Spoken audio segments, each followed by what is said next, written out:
Innal hamdalillah nahmaduhu wa nasta'inuhu wa nastaghfiruh wa na'udzu billahi min shururi anfusina wa sayyiati a'malina may yahdihillahu fala mudilla lahu wa man yudlil fala hadiya lahu. Ashhadu an la ilaha illallah wahdahu la sharika lahu wa ashhadu anna Muhammadan abduhu wa rasuluh. Allahumma salli wa sallim wa barik ala abdika wa rasulika Muhammad wa ala alihi wa ashabihi wa man tabi'ahum bi ihsanin ila yaumiddin, amma ba'du. Alhamdulillah, ma'asyiral muslimin, jamaah pengajian rutin setiap malam Ahad yang semoga kita semua senantiasa mendapatkan rahmat, taufik dan hidayah dari Allah Subhanahu wa taala. Tidak lupa di awal pertemuan kita, marilah kita tingkatkan puja dan puji syukur kita kepada Allah Subhanahu wa taala. Karena Allah Subhanahu wa taala saja Dialah yang memiliki kesempurnaan yang mutlak, yang berhak untuk mendapatkan puji-pujian. Dan Allah Ta'ala telah memberikan banyak nikmat kepada kita sehingga Dia patut untuk kita syukuri, bahkan yang paling berhak untuk kita syukuri. Maka marilah kita tingkatkan hal itu, tentunya dengan kita meningkatkan ketakwaan kita kepada Allah Subhanahu wa taala. Karena hanya dengan menjadi orang yang bertakwa, hanya dengan itu saja kita akan tergolong sebagai orang yang benar-benar bersyukur kepada Allah Subhanahu wa taala. Ma'asyiral muslimin rahimani wa rahimakumullah. Alhamdulillah, pada kesempatan malam ini kita kembali berjumpa. Insyaallah kita akan melanjutkan kembali pembacaan kitab Aqidah At-Tauhid karya Syekh Shalih bin Fauzan Al-Fauzan hafizahullah ta'ala, di mana pada malam hari ini kita masih melanjutkan pembahasan tentang Tauhid Asma wa Sifat. Pembahasan tentang Tauhid Asma wa Sifat, yang mana pada pertemuan terakhir kita telah menyelesaikan Al-Faslul Awal, pasal yang pertama, itu yang berkaitan dengan dalil-dalil akan bahwasanya Allah Ta'ala memiliki nama-nama dan sifat-sifat, yang tentunya nama-namanya adalah nama-nama yang maha indah yang kita kenal dengan Al-Asma'ul Husna, dan sifat-sifatnya adalah sifat-sifat yang maha tinggi, sifat-sifat yang tidak mengandung kekurangan sama sekali. Dan pada malam hari ini kita akan melanjutkan pembahasan yang sangat penting, yang ini menjadi pegangan kita di dalam kita beriman kepada Allah Ta'ala, khususnya terkait dengan asma wa sifat. Khususnya terkait dengan apa? Asma wa sifat.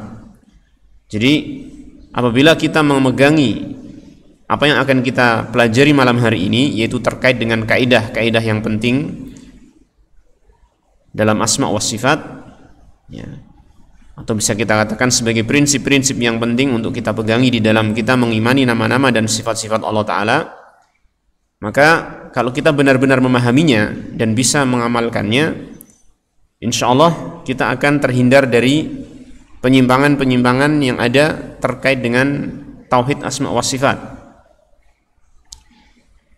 Dan tentunya ini penting untuk kita bahas. Ini terkait dengan asma wa sifat, penting untuk kita bahas. Kenapa demikian? Karena al-asma wa sifat, terutama nama-nama Allah Ta'ala dan sifat-sifatnya, ini kita pelajari. Kenapa? Karena berkaitan dengan keyakinan kita tentang Allah, keyakinan kita tentang siapa yang kita sembah, siapa yang kita ibadahi, ya. Apabila kita salah di dalam memiliki keyakinan tentang nama-nama dan sifat-sifat Allah Tabaraka wa Ta'ala, maka tentunya kita akan salah di dalam siapa yang kita sembah. Kan seperti itu. Walaupun tentunya kesalahan ini ya sebagiannya merupakan kesalahan yang fatal dan sebagiannya tidak demikian. Artinya kesalahan itu bertingkat-tingkat. Akan tetapi karena ini berkaitan dengan nama-nama dan sifat-sifat yang dimiliki oleh Allah, yang Allah mengenalkan dirinya dengan nama-nama dan sifat-sifat tersebut, artinya apabila kita salah di dalam mengenal Allah Ta'ala, maka dikhawatirkan itu sangat berpengaruh dengan ibadah kita kepada Allah Subhanahu wa Ta'ala. Maka penting untuk kita memahami bagaimana metode yang benar, jalan yang benar yang harus kita lakukan, yang harus kita tempuh di dalam mengimani nama-nama dan sifat-sifat Allah Ta'ala. Dan kabar gembiranya ma'asyiral muslimin rahimani wa rahimakumullah, kabar gembiranya adalah sesungguhnya tentang masalah kaidah ataupun metode di dalam memahami dan mengimani nama-nama dan sifat-sifat Allah Ta'ala ini sebenarnya itu mudah. Sebenarnya itu mudah. Buktinya adalah dahulu para sahabat radhiyallahu anhum ajma'in, mereka sangat mudah sekali ini mengenal Allah Tabaraka wa Ta'ala melalui Asmaul Husna dan sifat-sifatnya Allah Tabaraka wa Ta'ala. Tidak terlalu banyak syubhat yang masuk ke dalam pikiran mereka. Mereka masih berada dalam fitrahnya, sehingga mereka memahami nama-nama dan sifat-sifat Allah Ta'ala itu dengan begitu mudah. Dan memang seperti itulah karakteristik akidah yang benar. Ya, seperti itu karakteristik akidah yang benar. Tidak mungkin Allah Ta'ala itu menyulit-nyulitkan hambanya dalam perkara yang sebenarnya itu adalah perkara yang sangat inti sekali, sangat pokok dalam agama. Ya, tidak akan mungkin seperti itu. Ya. Jadi Allah Ta'ala pasti akan memudahkan ya, dalam perkara-perkara yang menjadi perkara yang inti dalam agama kita. Karena ini merupakan perkara yang sangat penting. Ya. Dan Allah Ta'ala sifatnya adalah maha pemurah, maha pengasih, maha penyayang, tidak suka memberat-beratkan hambanya. Makanya agama kita ini agama yang mudah. Inna dina yusrun. Ya, agama ini adalah agama yang mudah. Maka termasuk pembahasan tentang asma wa sifat, kita harus memiliki titik tolak terlebih dahulu bahwasanya ini adalah perkara yang mudah. Jangan sampai kita menganggap ini perkara yang sulit. Mudahnya bagaimana? Mudahnya adalah tinggal kita memahami apa yang ada di dalam Al-Quran dan As-Sunnah, menerimanya begitu saja, sudah selesai. Sehingga banyak dari kalangan para salaf terdahulu ketika mereka membicarakan tentang ayat-ayat ataupun dalil-dalil terkait nama-nama dan sifat-sifat Allah Ta'ala, mereka hanya mengatakan amirruha kama ja'at. Sudah berlakukan saja, imani saja, terima saja ayat-ayat tersebut sebagaimana datangnya. Tidak usah kita fikirkan bagaimana tentang hakikat sifat ini, apakah melazimkan ini konsekuensi-konsekuensi seperti ini dan seperti itu, gitu kan?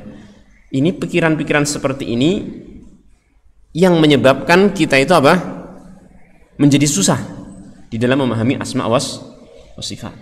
Seperti misalnya, dan ini contoh-contoh yang hendaknya kita hindari ya. Seperti misalnya ketika kita dalam Al-Quran mendapatkan banyak ayat Ar-Rahman 'alal arsy istawa atau yang semisal dengan itu. Allah Ta'ala istawa di atas arsy. Allah Ta'ala memiliki sifat tinggi di atas seluruh makhluknya. Kemudian dalam hadis diterangkan bahwasanya Allah Ta'ala turun ke langit dunia. Ya enggak?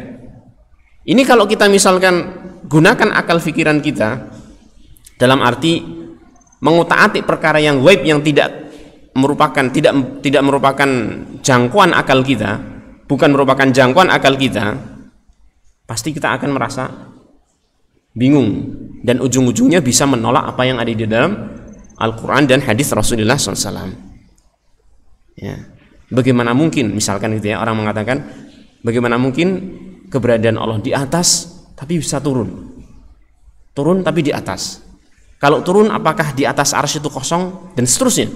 Ini perkataan-perkataan yang sebenarnya tidak pantas untuk dilontarkan, karena kita menanyakan suatu perkara yang gaib yang tidak bisa dijangkau oleh akal manusia.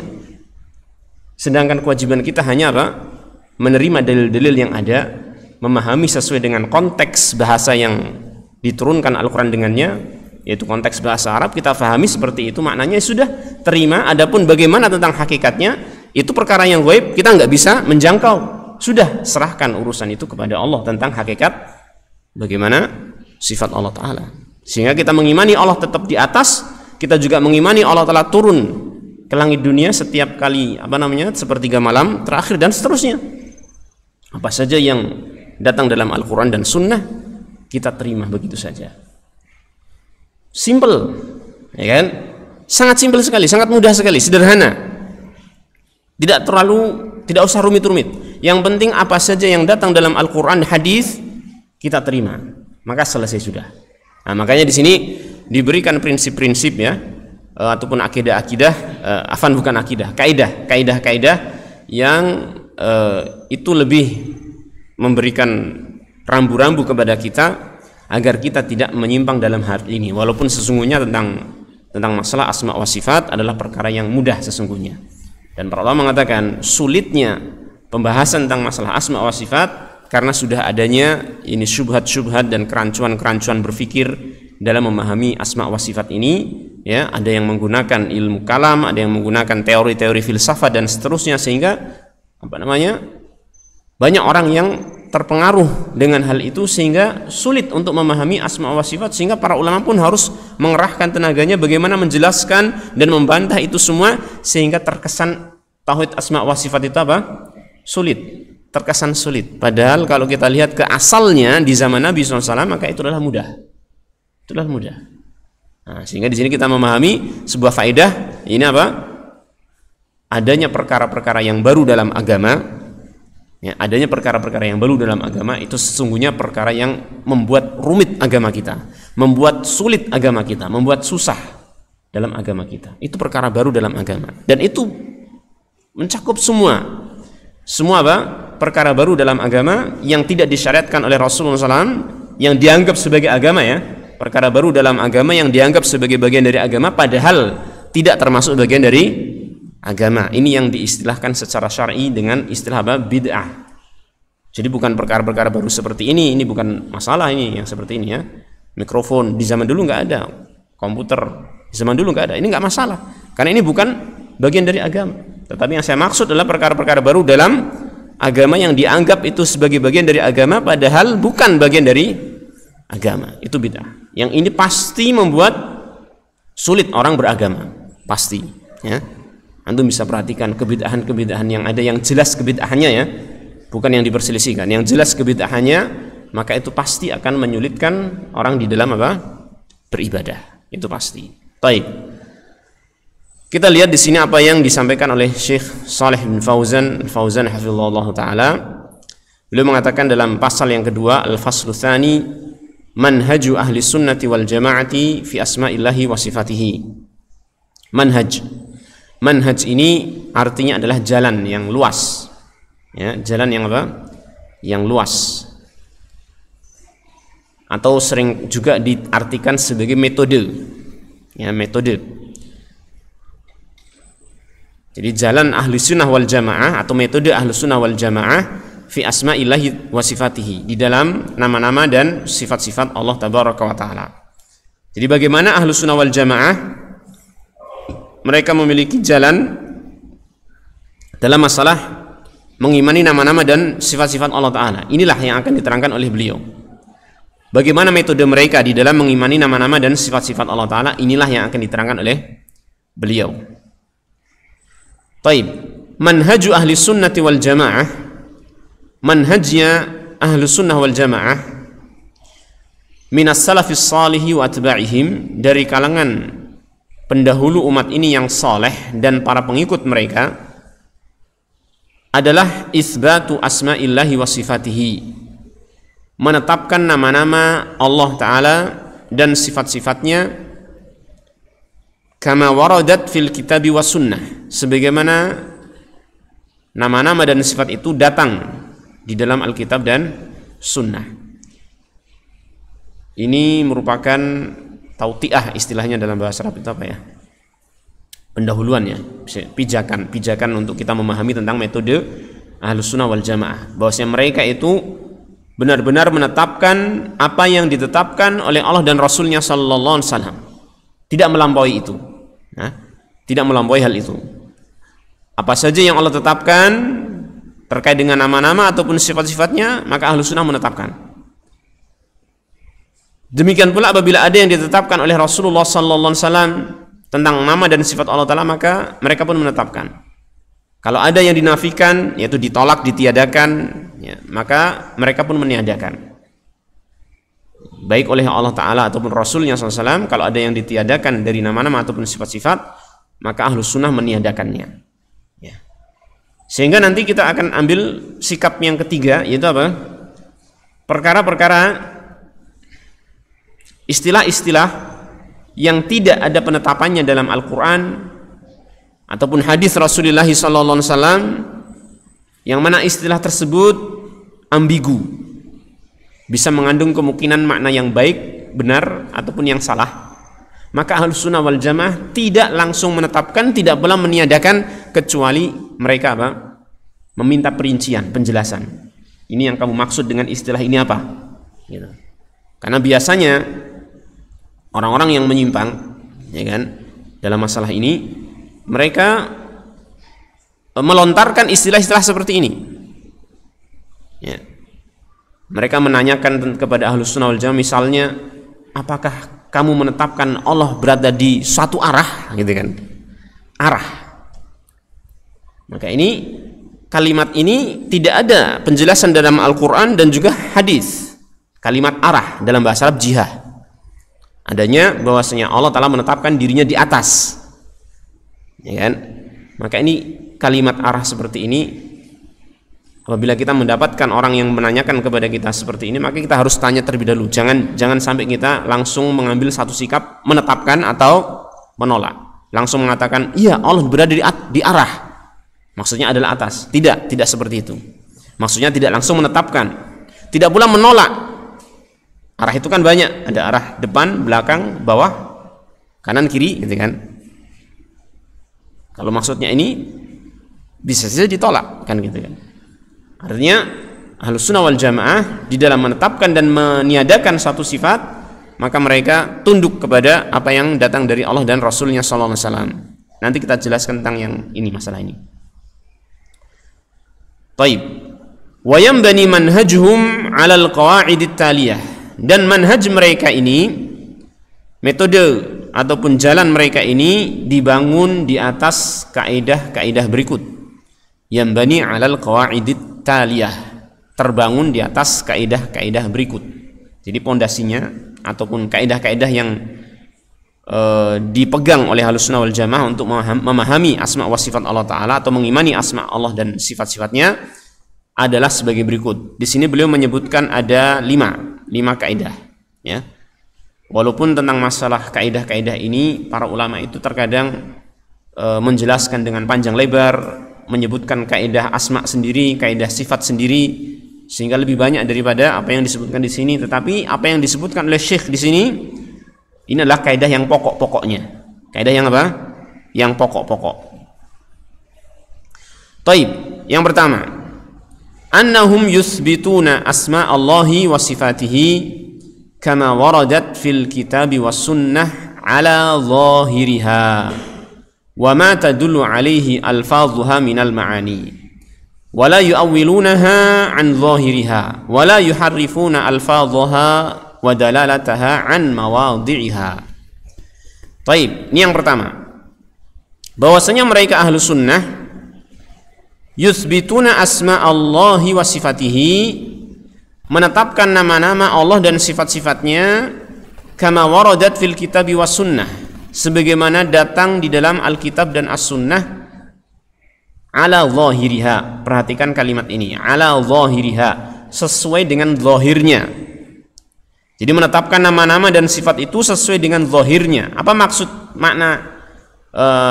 dari kalimat sesuai dengan zahirnya? Yaitu maksudnya adalah sesuai dengan apa yang langsung terpahami oleh akal kita ketika membaca nas dalil tersebut. Saya ulangi lagi, sesuai dengan apa yang langsung terpahami oleh pikiran kita, akal kita ketika membaca nas tersebut. Bisa difahami?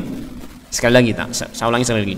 Sesuai dengan apa yang langsung dipahami oleh pikiran kita ketika membaca nas tersebut. Saya kasih contoh. Subhana rabb, apa namanya? Ini dalam apa namanya bacaan salat ya. Subhana rabbiyal a'la. Sabbihisma rabbikal a'la.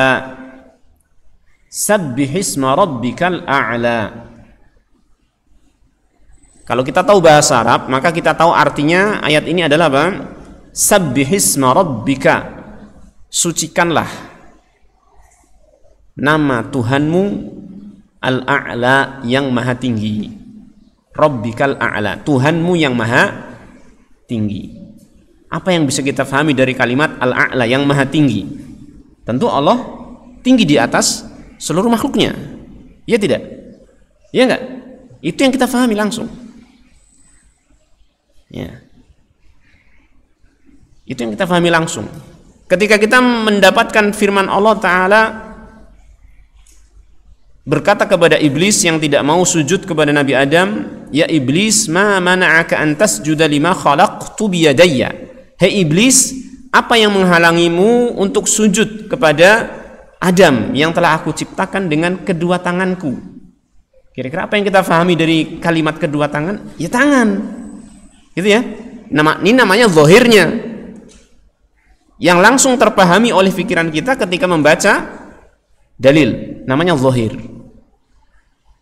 Dan Ahlus Sunnah wal Jamaah ketika menetapkan nama-nama dan sifat Allah Ta'ala, menetapkannya sebagaimana dalam Al-Quran dan As-Sunnah sesuai dengan zahirnya. Artinya tidak dipalingkan kepada makna lain. Tidak dipalingkan kepada makna lain selain yang langsung difahami oleh pikiran kita. Taib.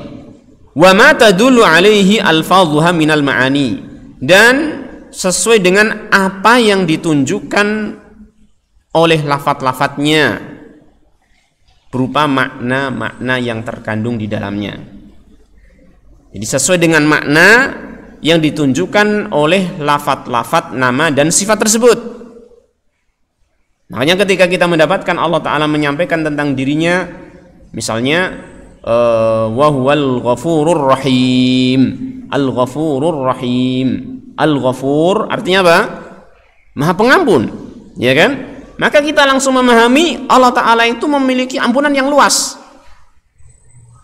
ya, sangat mampu untuk mengampuni dosa-dosa seluruhnya, sampai pun dosa syirik, selama orangnya mau bertaubat, kan gitu. Jadi Allah Maha Pengampun. Ketika Allah mengatakan As-Sami'ul Basir, Allah Maha mendengar, Maha melihat, maka lafaz ini menunjukkan kepada kita adanya apa tadi? Makna, ya, bahwasanya Allah Ta'ala memiliki apa? Pendengaran dan penglihatan. Itu kita tetapkan seperti itu. Paham ya? Ini metode Ahlus Sunnah yang paling pertama. Jadi menetapkan nama-nama dan sifat-sifat Allah Ta'ala, selain menetapkan lafadznya, juga menetapkan apa? Makna yang terkandung di dalamnya secara zahirnya, sesuai dengan apa yang bisa kita pahami secara langsung dari lafaz-lafaz tersebut. Sehingga Ahlus Sunnah wal Jamaah bagaimana? La yu'awwilunaha an zahiriha. Tidak mentakwil nama ataupun sifat-sifat tersebut dari zahirnya. Tidak mentakwil nama-nama dan sifat-sifat tersebut dari zahirnya. Ya, contohnya seperti misalnya tadi orang yang mendapati firman Allah Ta'ala kepada iblis, kenapa kamu tidak mau sujud kepada Adam yang khalaqtu biyadayya, yang aku ciptakan dengan yadayya.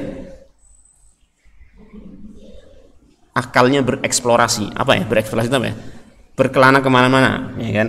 Mikir, kalau Allah punya tangan, gitu kan? Dipikir, padahal perkara yang ghaib. Allah itu kan ghaib bagi kita. Kalau Allah punya tangan, berarti tangannya gini, nanti menyerupai makhluk dong. Akhirnya apa? Oh, berarti maknanya harus jangan tangan ini. Kalau kita artikan sebagai tangan, itu bisa menyamakan dengan makhluk. Wah. Akhirnya apa? Mereka mentakwilkan kalimat tersebut dengan apa? Dengan Ya macam-macam takwilannya, mereka berselisih juga dalam takwilan kalimat ini. Ada yang mentakwilkan dengan kuwah, ya, dengan kekuatannya, ada yang dengan nikmatnya, macam-macam. Sehingga mereka pun sebenarnya bingung, ya kan, menolak zahir dari makna ayat tersebut, tapi memberikan makna-makna yang mereka sendiri tidak jelas menetapkan makna yang mana. Nah, maka Ahlus Sunnah tidak demikian. Mereka tidak mentakwilkannya. Sesuai apa yang ada dalam ayat tersebut, maknanya seperti apa ditetapkan tanpa mentakwilnya. Wala yuharrifuna alfadhaha. Mentakwil ini berarti maknanya apa tadi? Mengubah atau memalingkan makna lafaz tersebut kepada makna lain yang tidak ditunjukkan oleh zahir lafaz tersebut. Ya. Jadi dipalingkan maknanya, gampangnya diubah gitu ya, diubah maknanya kepada makna lain yang tidak ditunjukkan secara langsung oleh lafaz ayat tersebut. Namanya takwil. Nah, wala yuharrifuna alfadhaha, dan mereka juga Ahlus Sunnah tidak mentahrif, mengubah lafaz-lafaznya. Tidak mentahrif atau mengubah lafaz-lafaznya.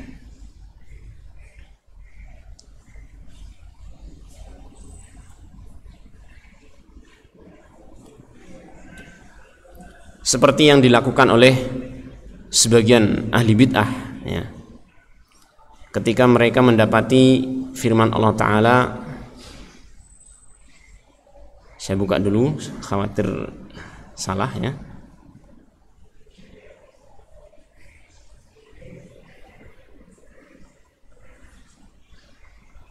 Dalam surat An-Nisa Allah Ta'ala mengatakan, wa kallamallahu Musa taklima. Wa kallamallahu Musa taklima. Kalau kita tahu bahasa Arab, lafzul jalalah Allah diakhiri dengan harokat dhammah. Wa kallamallahu dalam ayat ini, ya. Wa kallamallahu Musa taklima. Maknanya apa? Allah berbicara kepada Musa. Allah berbicara kepada Musa. Sehingga dalam ayat ini kita menetapkan Allah memiliki sifat kalam. Allah berbicara. Ya. Allah memiliki sifat apa? Kalam, berbicara. Dan berbicaranya itu jelas. Berbicaranya ya tentu dengan kata-kata, ya kan? Kata-kata yang tentunya tersusun dari apa? Huruf-huruf. Dan berbicaranya tentunya dengan suara yang didengar, kan gitu kan. Nah, sebagian ahli bid'ah itu tidak menetapkan sifat kalam, tidak mau menetapkan sifat apa? Kalam. Seperti orang-orang Jahmiyah terutama, ya. Sehingga ketika mereka mendapati ayat ini, kalau mereka baca wa kallamallahu Musa taklima, ini ada menetapkan Allah berbicara kepada Musa.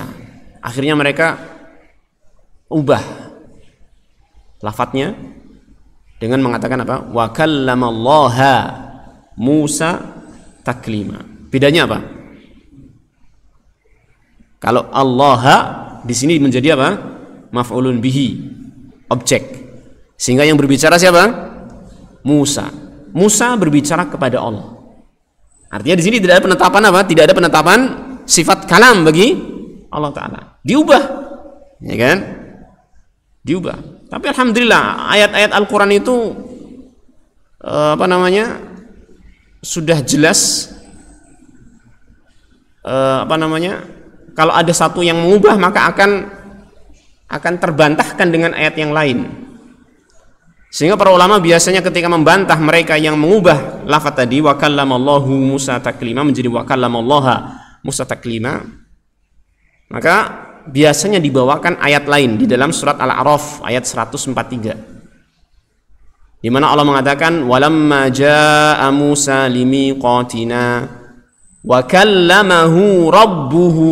Nah, di sini secara bahasa Arab tidak mungkin rabbuhu diubah menjadi rabbahu. Kenapa? Karena tidak ada sudah karena objeknya itu sudah ditetapkan sebagai dhamir kata ganti dalam kallamahu hu. Masa ada objek dua tidak ada fa'ilnya, ada objek dua tidak ada pelakunya, wa kallamahu rabbahu. Terus siapa pelakunya? nggak pas di sini. Sehingga di sini mereka nggak bisa berkutik. Mau mengubah bagaimana? Di sini Allah mengatakan wa kallamahu rabbuhu, dan Tuhannya berbicara kepada dia Musa alaihissalam. Sehingga mereka nggak bisa berkutik di sini. Ya. Maka mau tidak mau kita harus apa? Mengikuti metode jalan yang ditempuh oleh Ahlussunnah, yaitu apa? Menetapkan nama-nama ataupun sifat-sifat sesuai zahirnya, sesuai dengan makna yang ditunjukkan oleh lafaz-lafaz tersebut, tanpa mentakwilnya, tanpa mengubah lafadznya. Itulah yang benar, ya kan? Wala yuharrifuna alfadhaha wa dalalataha an mawadhi'iha. Tidak mengubah lafaz-lafadznya, tidak pula mengubah petunjuknya atau penunjukannya dari mawadhi'iha, dari tempat-tempatnya. Ya. Ya, intinya mereka memahami mereka menetapkan nama-nama dan sifat-sifat Allah Ta'ala itu sesuai dengan apa yang ada dalam Al-Quran dan As-Sunnah, tanpa mengubah-ubah baik dari segi lafadz ataupun segi makna. Tidak mereka ubah, mereka terima apa adanya. Dan inilah sebagaimana yang dikatakan oleh para salaf, amirruha kama ja'at, ya, terimalah ini ayat-ayat tersebut atau nas-nas tersebut terkait asma wa sifat sebagaimana adanya, tidak usah di otak-atik makna-maknanya, ya, ataupun lafaz-lafaznya. Baik. Dan ini ya, kaidah yang pertama ini perlu dikuatkan dengan kaidah yang kedua. Perlu dikuatkan dengan kaidah yang kedua di sini. Karena nggak bisa terlepas antara yang pertama dengan yang kedua. Ketika kita menetapkan sifat-sifat Allah Ta'ala sesuai dengan apa yang ditunjukkan oleh lafaz-lafaz tadi maknanya, ya kan? Maka kita harus juga mengambil kaidah yang kedua agar kita tidak bingung di dalam memahaminya. Apa itu kaidah yang kedua? Yanfuna anha musyabahata sifatil makhluqin. Meniadakan dari sifat-sifat tadi yang kita tetapkan, meniadakan apa? Musyabahah, penyerupaan terhadap sifatil makhluqin. Artinya apa? Ketika kita tadi mengatakan kita menetapkan Allah punya dua tangan, ingat, jangan katakan tangan itu seperti tangan makhluk. Jangan berpikir tangan itu memiliki kelaziman-kelaziman sebagaimana tangan makhluk. Jangan berpikir tangan itu bisa dibayangkan oleh kita sebagaimana tangannya makhluk. Maka kita harus menetapkan tangan tersebut dengan apa? Meyakini tangan itu tidak akan mungkin sama dengan tangan makhluk. Ya. Nah, terus bagaimana tidak mungkin sama? Ya sudah, ini perkara gaib, nggak usah dicari-cari. Nggak usah dicari-cari. Bagaimananya seperti apa, nggak usah dicari-cari. Yang penting kita imani Allah punya tangan, sudah selesai. Ya. Kalau kita dituduh, berarti kalau demikian kamu menyamakan Allah dengan makhluk. Makhluk punya tangan. Kita katakan tidak bisa. Ya. Tidak mesti menetapkan satu sifat kebaikan yang ada pada makhluk ditetapkan untuk Allah Ta'ala langsung otomatis dikatakan apa?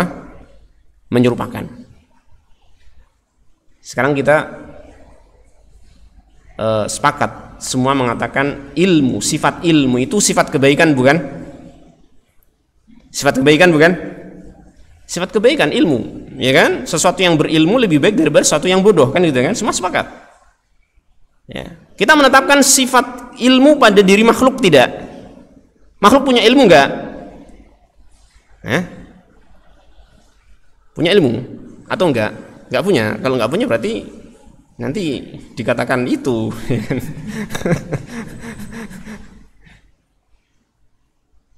Baik. Makhluk punya ilmu. Buktinya antum sendiri tahu ini namanya HP. Berarti ilmu kan? Ya. Itu ilmu. Dan Allah punya ilmu enggak? Ya tentu punya ilmu lah. Tapi apakah sama antara ilmu makhluk dengan ilmunya Allah? Tentu tidak. Apakah ketika kita menetapkan Allah punya ilmu berarti kamu berarti menyamakan Allah dengan makhluk? Makhluk punya ilmu, antum tetapkan Allah punya ilmu, berarti Allah sama dengan makhluk. Apakah seperti itu? Tidak harus. Tidak mesti menetapkan aslus sifat yang sama pada diri makhluk dengan apa yang ada dengan menetapkannya pada Allah Ta'ala, tidak mesti menyamakan Allah dengan makhluk. Menyamakan Allah dengan makhluk itu adalah ketika kita mengatakan makhluk punya ilmu, Allah punya ilmu, ilmu Allah seperti ilmu makhluk, itu namanya menyamakan. Tapi kalau makhluk punya ilmu, Allah punya ilmu, ilmu makhluk itu terbatas, penuh dengan kekurangan, ilmu Allah maha sempurna, tidak ada kekurangannya, maka ini tidak menyamakan. Kan gitu. Ya. Kalau pokoknya sama-sama punya ilmu berarti menyamakan, berarti nanti saya bisa mengatakan kayak antum itu berarti seperti monyet gitu ya. Ya enggak? Antum punya wajah, monyet punya wajah, berarti antum seperti monyet. Mau enggak gitu kan? Mau enggak dikatakan gitu? Pasti enggak ada yang mau kan? Wajah manusia dengan wajah monyet beda. Ya, tidak akan mungkin sama. Nah, jadi sifat itu senantiasa sesuai dengan zatnya. Ketika sifat itu diberikan kepada zat yang penuh kekurangan, maka sifat itu pasti penuh kekurangan. Dan ketika sifat itu dimiliki oleh zat yang maha sempurna, maka sifat itu tidak sama dengan sifat yang tadi. Sehingga para ulama mengatakan laisal ilmu kal ilmi. Ya. Was-sam'u kas-sam'i. Ilmu tidak sama dengan ilmu, pendengaran tidak sama dengan pendengaran. Maksudnya apa? Ilmu yang ada pada Allah tidak sama dengan ilmu yang ada pada makhluk. Pendengaran pada Allah tidak sama dengan pendengaran pada makhluk. Maka kita katakan juga dalam hal ini tangan Allah tidak sama dengan tangan makhluk, walaupun kita menetapkan semuanya punya tangan. Jelas ya? Maka dengan ini kita tidak perlu lagi melakukan apa? Takwil. Mereka orang-orang yang melakukan takwil terhadap nas-nas sifat karena mereka memiliki gambaran kalau kita menetapkan sifat itu akan menyerupakan dengan makhluk. Itu gambaran yang salah dulu. Kan gitu kan? Maka kita cegah itu ya agar kita tidak menolak sifat-sifat Allah Ta'ala yang ada dalam Al-Quran dan As-Sunnah. Kita cegah dengan apa? Dengan kaidah yang kedua ini, bahwasanya ketika kita menetapkan sifat-sifat Allah itu tidak menyerupakannya dengan sifat makhluk. Kama qala ta'ala, sebagaimana Allah Ta'ala berfirman, laisa kamitslihi syai' wa huwas sami'ul basir. Tidak ada sesuatu pun yang serupa dengannya, wa huwas sami'ul basir, dan dia maha mendengar, dia maha melihat. Ayat ini ma'asyiral ikhwah azanillah wa iyyakum jami'an, ayat ini ayat yang bisa dikatakan sebagai dalil utama ya di dalam kita mentauhidkan Allah dalam asma wa sifatnya. Karena ini mencakup dua kaidah pertama tadi. Dua kaidah yang pertama yang kita bahas ini. Kalimat laisa kamitslihi syai', ya, tidak ada sesuatu pun yang serupa dengan Allah. Ini menetapkan merupakan penjelasan dari kaidah yang kedua atau dalil dari kaidah yang kedua. Tidak ada penyerupaan antara sifat Allah dengan sifat makhluk, ya kan? Sedangkan wa huwas sami'ul basir ini merupakan dalil untuk kaidah yang pertama, di mana dalam ayat ini atau dalam kalimat ini ada penetapan sifat mendengar dan sifat melihat bagi Allah Subhanahu wa taala. Maka kita hafalkan ayat ini sebagai dalil atas dua kaidah tersebut. Kita menetapkan sifat-sifat Allah Ta'ala dan nama-namanya sebagaimana yang ada dalam Al-Quran dan As-Sunnah tanpa tanpa menakwilkannya, tanpa mengubah makna dan lafadznya, ya, sebagaimana Allah mengatakan wa huwas sami'ul basir, kita tetapkan. Dan juga kita tiadakan penyerupaan sifat tersebut dari sifat makhluk.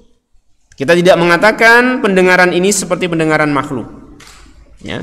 Kita tidak mengatakan penglihatan Allah seperti penglihatan makhluk, tetapi penglihatan dan pendengaran Allah Ta'ala maha sempurna, tidak akan mungkin sama dengan penglihatan dan pendengaran makhluk.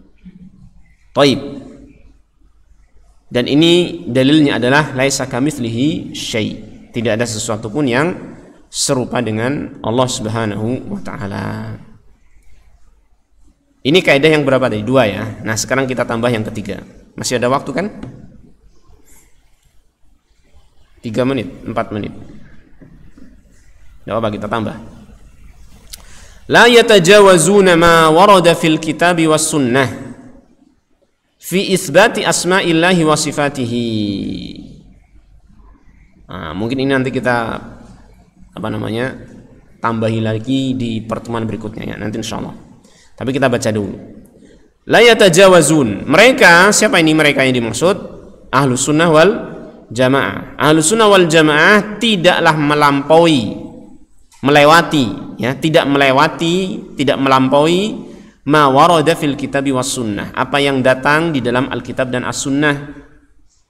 Artinya mereka hanya ngikut saja yang ada dalam Alkitab dan As-Sunnah, tidak berani melewatinya. Kalau Al-Quran Sunnah menetapkan, mereka menetapkan. Al-Quran Sunnah meniadakan, mereka meniadakan. Udah ikut saja ya, tidak menetapkan sesuatu yang tidak ditetapkan Al-Quran Sunnah, tidak pula meniadakan sesuatu yang tidak ditiadakan Al-Quran dan Sunnah. Ini maknanya tidak melampaui, tidak melewati Al-Quran dan Sunnah. Jelas ya? Jadi mereka tidak melampaui apa yang datang dalam Alkitab dan As-Sunnah fi itsbati asma'illahi wa sifatihi, di dalam menetapkan nama-nama dan sifat-sifatnya. Fama asbatahu Allah wa rasuluhu min dzalika asbatuhu.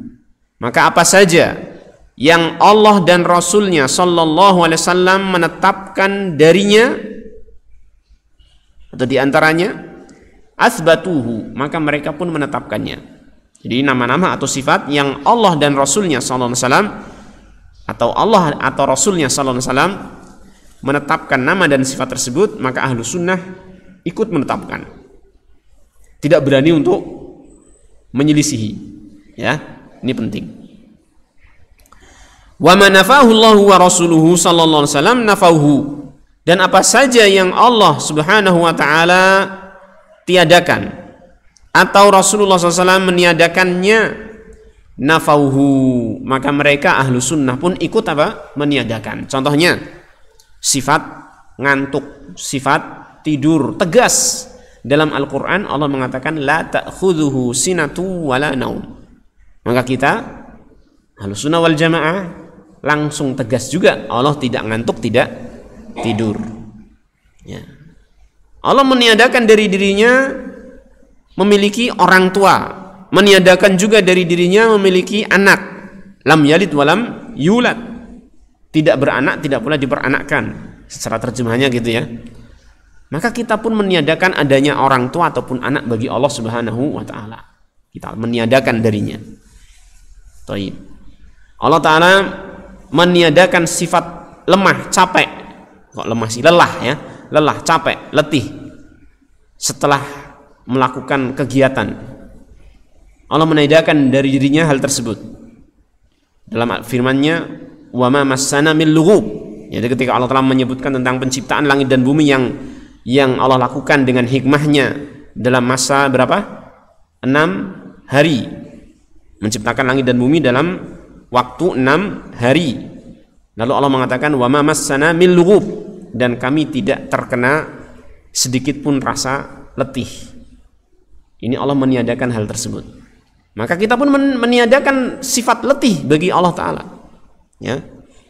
Sehingga kita katakan Allah Ta'ala menciptakan langit dan bumi dalam waktu 6 hari ini bukan karena Allah Ta'ala nggak mampu menciptakan sekejap saja, tetapi karena apa?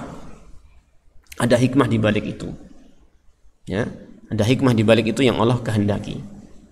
Taib. Dan juga bukan karena Allah letih setelah menciptakan langit dan bumi setelah 6 hari kemudian istirahat di hari yang ke-7. Makanya ada hari libur selama sepekan, ada 1 hari libur selama sepekan. Enggak, bukan itu ya. Bukan karena Allah letih ya, tapi ada hikmahnya tersendiri ya. Di antaranya adalah Allah menghendaki agar kita memahami segala sesuatu itu butuh apa? Proses, butuh tahapan-tahapan ya kan? Di antara hikmahnya saja, dan hikmah itu sangat banyak sekali, banyak yang tidak kita ketahui. Taib. Jadi apa yang ditetapkan oleh Allah dan Rasulnya SAW kita menetapkannya, apa yang ditiadakan juga kita meniadakannya. Nah yang terakhir ini, wa ma sakata anhu Allah wa rasuluhu sallallahu alaihi wasallam sakatu anhu, dan apa saja yang Allah dan Rasulnya sallallahu alaihi wasallam diam darinya, ini tidak memberikan komentar, ini ditetapkan atau ditiadakan, ya kan? Maka Ahlus Sunnah pun demikian. Mereka tidak berani menetapkan, mereka tidak berani meniadakan, apalagi terhadap lafaz-lafaz, istilah-istilah yang apa? Mengandung makna ambigu, bisa bermakna benar, bisa bermakna salah. Maka Ahlus Sunnah wal Jamaah hati-hati dalam masalah ini. Ya, nanti insya Allah mudah-mudahan bisa kita bawakan beberapa contoh tentang hal ini yang biasanya digunakan oleh mereka-mereka yang suka membingungkan di dalam masalah asma was sifat. Nah, tapi barangkali ini dulu yang bisa kita pelajari. Sebenarnya saya pengen selesai hari ini juga, tapi ternyata masih belum bisa. Mudah-mudahan diberi kemudahan pada kesempatan selanjutnya untuk memahami agama Allah Tabaraka wa Ta'ala, memahami keyakinan ataupun akidah-akidah yang benar, dan mudah-mudahan Allah Tabaraka wa Ta'ala memberikan taufik untuk kita benar-benar bisa meyakini keyakinan yang sesuai dengan apa yang datang dari Allah dan Rasulnya sallallahu alaihi wasallam. Tapi kita akhiri wa sallallahu wasallam ala nabiyyina Muhammadin wa ala alihi wa sahbihi ajma'in walhamdulillahi rabbil alamin.